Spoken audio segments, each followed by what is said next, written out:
तो वहां पर एक चुगला बैठा हुआ था। और महाराज परीक्षित जी वैसे चुगला तो जो है गांव गांव ना है, वो तो घर घर हो ही गई है कि चुगला चूका तो है नहीं, गाय का चाहे रोए, अरे घर घर फूट कराए थे करे एक की दोए। चुगला जिसकी जैसी आदत पड़ जाती है वो अपनी आदत को नहीं छोड़ता। अगर किसी की चुगली करने की आदत हो गई तो जब तक 2-4 घरों में झगड़ा नहीं करा देगा तब तक उसे चैन नहीं आएगा। बिल्ली को खूब समझाओ, खूब कथा भागवत सुनाओ, बात से जब कहो कि चूहा खाए वो छोड़ दे, क्या वो छोड़ देगी? वो नहीं छोड़ेगी, क्योंकि इसकी आदत है चूहा खाने की। कि बिल्ली रंग स्वभाव न बदले, कथा भागवत रोज सुनइयो, आकड़ा कबहू न होए चंदन, मलिया गिर के पास लगइयो। तरज राग पशु नहीं जाने, भैंस के आगे बीन बजइयो, अरे जड़ा कबहू न मर्द बने, अरे काम बटी भय घोंट पे भइयो। पेड़ के नीचे ऊँट करो, वो तो पत्ता ही पत्ता सूते गो, और कुत्ता कितना समझइयो वो तो टांग उठाए के। जिसकी जैसी आदत हो जाती है वो अपनी आदत को नहीं छोड़ता है। अगर किसी की चुगली करने की आदत हो गई तो वो चुगली करेगा। एक बार क्या हुआ, एक वृक्ष के नीचे बंदर बैठा हुआ था, तो माह का महीना था और बारिश और होने लगी तो सर्दी ज्यादा हो गई।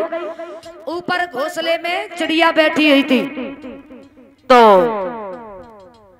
चिड़िया ने बंदर से कहा, मानुष जैसे हाथ पैर तेरी मानुष जैसी काया, मानुष जैसे हाथ पैर तेरी मानुष जैसी काया, और 8 महीना तूने बैठे खाया, छप्पर तक नहीं छाया।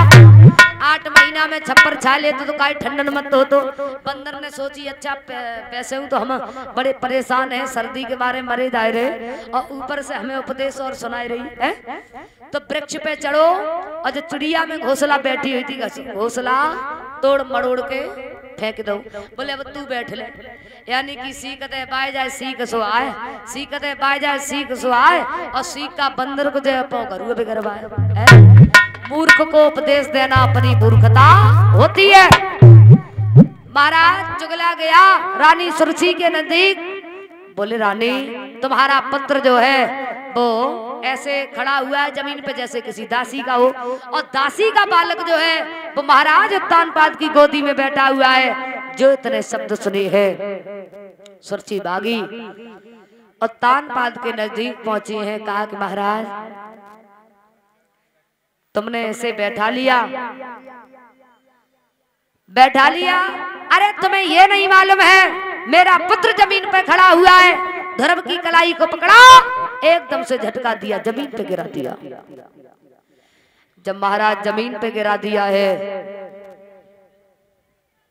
कहा है कि तुम्हें ये नहीं मालूम है, इस मूर्ख बालक को बैठा लिया, धर्म से बड़े उल्टे सीधे अपशब्द कहे।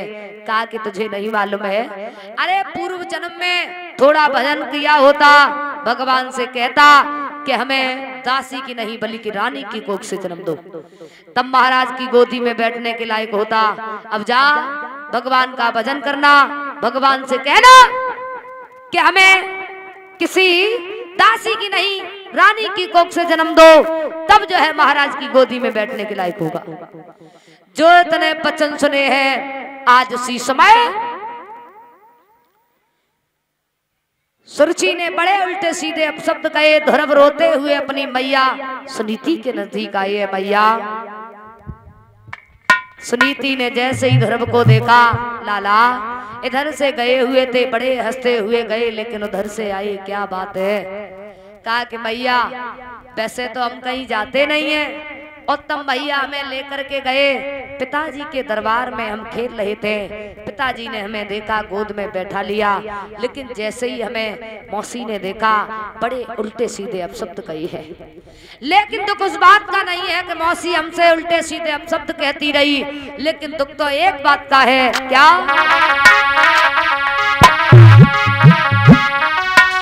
अरे बबुला ने आदर से मैया मोए गोद बैठा,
महाराज